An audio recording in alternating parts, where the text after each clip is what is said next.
I'm going to take the liberty, Sadhguru, to do what I normally do on my television show, which is a rapid fire round.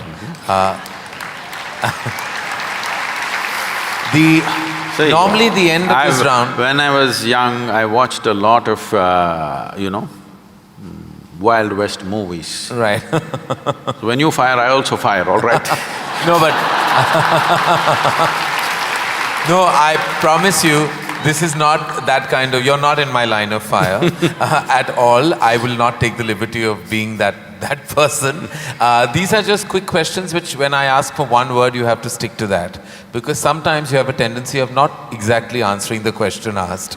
But you give such a profound and prolific retort back that it makes you very satiated. But in this case, my only request is that if it's one word, then it's just one word. Okay. And the end of this, normally, you get a hamper, but in the absence of a hamper here, you already have something, right? Yes. So, or this beautiful bouquet that is right next to you. But so there's no hamper, but you will get my utmost gratitude. Thank you. All right, very simply, what is the one thing that is essential to living a balanced life? Sense.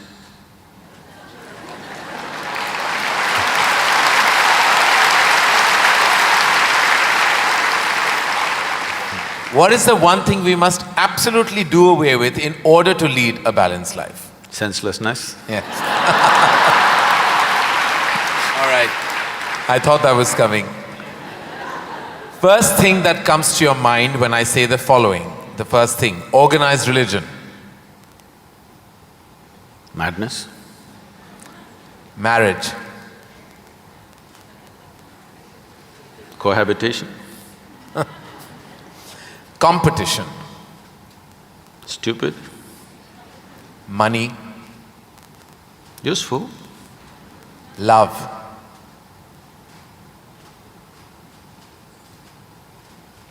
Can I say a sentence? Yes. I will allow that. Most beautiful, but unfortunately crippling for most people.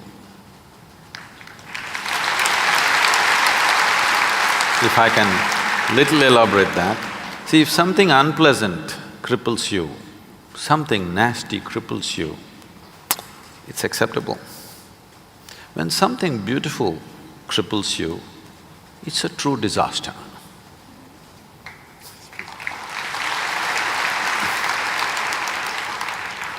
If you could ask one person, alive or dead, one question, who would you ask and what would that be?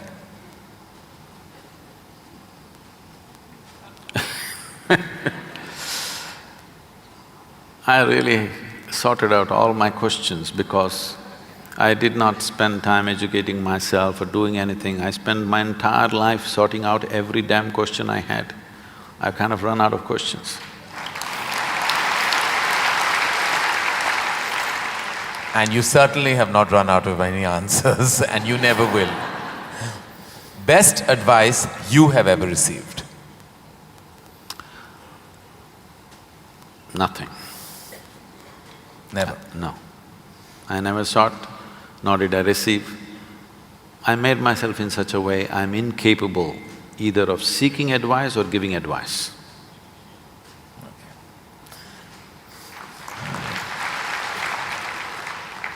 In an imaginary, completely hypothetical situation, if you had a day off with no commitments, no responsibilities, what would you spend the day doing?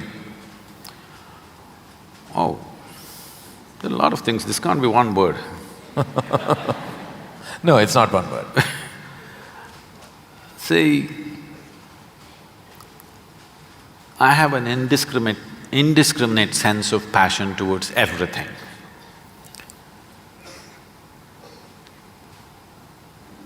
There were lots and lots of things I did at one time, but these days, time is not allowing me to do that, so generally if I have little time, all I do is play golf. Because that's safe and within the city and I can get back in time for something else to be done. But if an entire day is left to me, which they've not done for a long time, They've not left it to me. If that happens, I will close my eyes and sit because that is the best, I am at my best when I truly have nothing to do.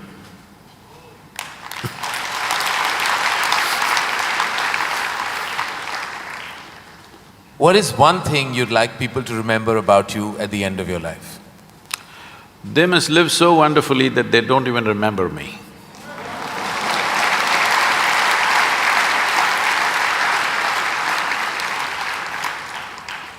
If you found a way to travel through time, where would you go? I'm kind of done with all those things. Your universe visited already, you have visas for every part of this ecosystem. If we can do some slow fire, Yeah. because that's a question with many ramifications. This, for example, traveling in the world, we jetted around and now we want to travel to the Mars, we want to travel to another place. And now that's not enough, we want to travel into the past and future. All this longing is again exploratory in nature. Whether you go on vacation to Maldives or you want to go to Mars, it is fundamentally exploratory. Maybe you're also thinking of relaxation and pleasure and whatever, but essentially it's exploratory, otherwise why can't you do it here? It's something that you want to do, you want to touch another place. This longing is there in the human being only as long as the life that you are remains in a seed form. That is, it did not sprout and blossom. This happened when Adiyogi was expounding the science of yoga and talking about the nature of the cosmos, how it's related to your individual self and what you can do with it. Then the seven sages who were with him, they asked, what is the nature of this cosmos? How big is it? Where does it begin? Where does it end? So he laughed and said, your entire cosmos, I can pack it into a mustard seed. Because your ideas of time and space are essentially because you're living within the framework of your intellect. If you cross that dimension, then there is no such thing as time and space. Everything is here and now. So, traveling through time, space, no, it means nothing to me because it's difficult to express, difficult to articulate. If I sound little… I have a reputation of being very logical, but if I sound illogical or silly to you, you can blame it on my jet lag. I just come from United States after 6 weeks, so you can say, maybe he was jet lagged, that's why Sadhguru is saying something silly. But I'm fine. I'm saying this because you can't fit the universe into your silly little logic. Today's human being is too overly enamored with their own logic that they're missing the entire life. The gamut of phenomena that's happening in the existence is missed because the only way you can accept anything is it has to fit in to the square hole of your logic. Anything that doesn't fit into your logic, you will reject. In this, you rejected the entire cosmos. In this, you have rejected the magic of life. You have become a slave of logic and completely missing the magic of life. So, this time, space, all this stuff is because intellectually you're trying to dissect the universe and try to understand this. Tell me, if you sit here, suppose you're very joyful, do you see, you will not know how the day passed off. And if you're depressed, do you see the day won't pass? So time is a consequence of the miserable nature of human existence. If you are truly blissed out and ecstatic, you wouldn't know what is a day, what is a year, what is a lifetime, you wouldn't know. There have been times I sat down, I didn't realize, I thought it's 5 minutes, but people gathered around and started molesting my feet. Well, because in their understanding, I sat there for many days or whatever.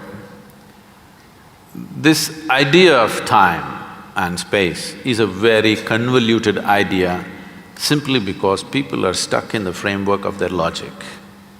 My work, my fundamental work is to take people beyond the framework of logic into the true magic of existence, our own existence. But it takes a lot of time. Still, my reputation is of being very logically correct because I'm still trying to woo them still wooing them, you know. For the real thing to happen, they will take a long time, unfortunately, because they have become such slaves of their logic. What is the first thing you notice when you meet a person? Just everything. Everything. Everything. Past, present and future.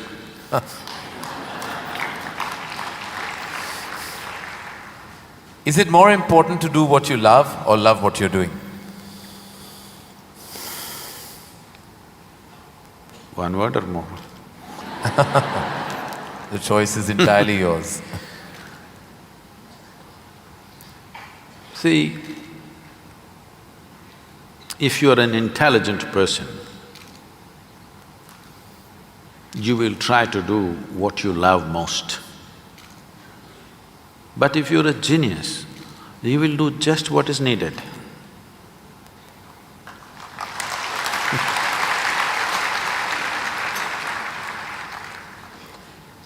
If you could be invisible for a day, what would you do?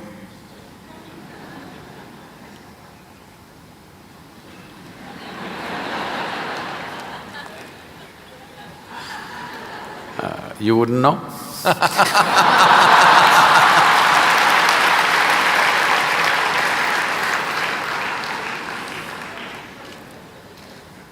With due respect, what is your biggest weakness? Biggest? What is your biggest weakness?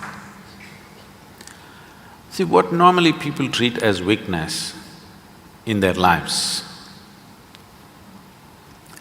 Okay, let me give a normal answer. Why? Why am I going into all this? Already you said I'm what? What is the word? Sashayed.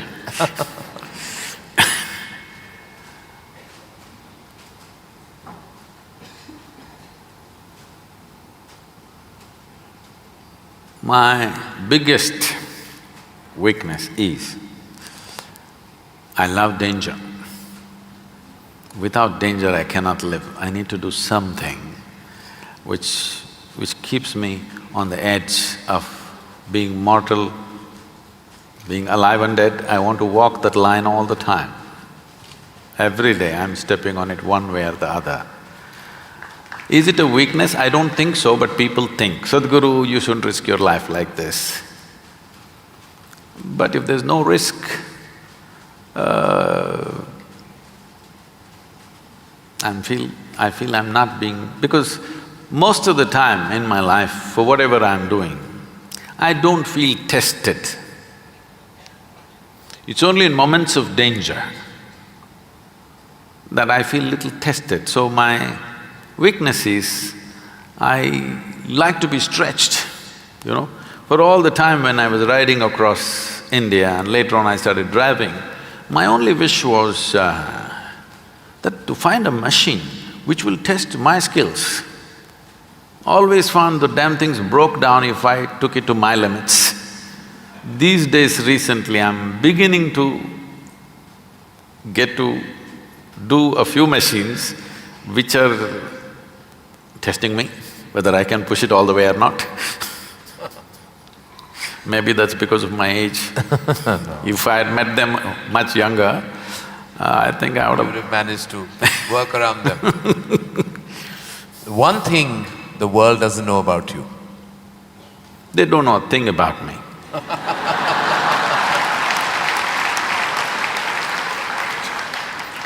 That's a fact. And the one thing you wish you could change about yourself? Oh, I never looked at that. I could speak Hindi. No, I'm sorry, Marathi.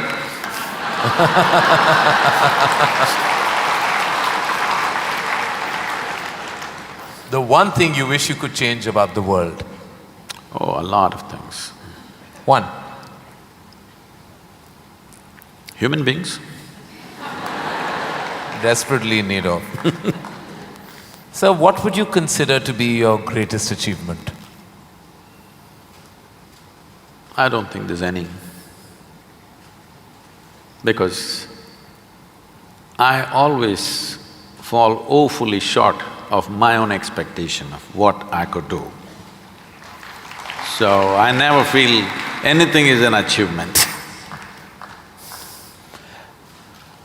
Is there a song you love and can listen to all the time? Oh. I somehow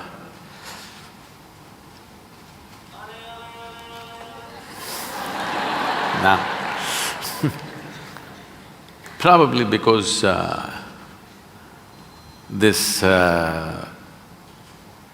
came to me at a certain time when I was in my early teens maybe. So this one song kind of comes back to me more often than anything else. It's not that I even seek it, but somehow one way or the other this song keeps coming back to me. Is how many times Okay. I know you haven't seen any of my films, but do you have a favorite film? Oh, I've seen many good movies. At one time I saw a lot of them. I've not seen much of Indian cinema, but I saw a lot of, English cinema. But one movie that I thoroughly enjoyed at that time, because on that day the way things happened, many life situations fell together and everything, was Roman Holiday. Oh. Well, I have to say that that's the first film I've ever seen in my life. My mother took me to the cinema. Here we are. It is true. Roman Holiday is the first film I ever saw. It was my introduction to the big screen. I'm glad I have something in common with you. That image of Audrey and Gregory Peck is somehow just stayed with me. Wonderful. It was probably my age. Yeah. Oh, it must have been. Something you enjoy doing and wish you had more time for? I wish I had more time, because I made myself like this, that there is nothing that I enjoy or do not enjoy. I make sure I enjoy everything that I do, including simply sitting quietly or talking to somebody or doing whatever, because my activity is not limited to one area, so many things. If you did not enjoy everything that you do and do not do, you will go insane trying to manage so many things. But I will not go insane, because I enjoy being alive. Activities, anything is okay. Everything I do, I enjoy. Small things, big things, every kind of thing. Most profound things and silly things, I enjoy thoroughly. Should us all. Lastly, in a biopic made on you, who would play you? But who would make a biopic first of all? No, there would be lots of interested people. Maybe you should animate. I don't think you would want that. Well, that is the end of the rapid fire, and you totally deserve the hamper that doesn't exist on this platform. But it's a virtual hamper that I've given to you with my love, gratitude and deepest amount of respect. Thank you.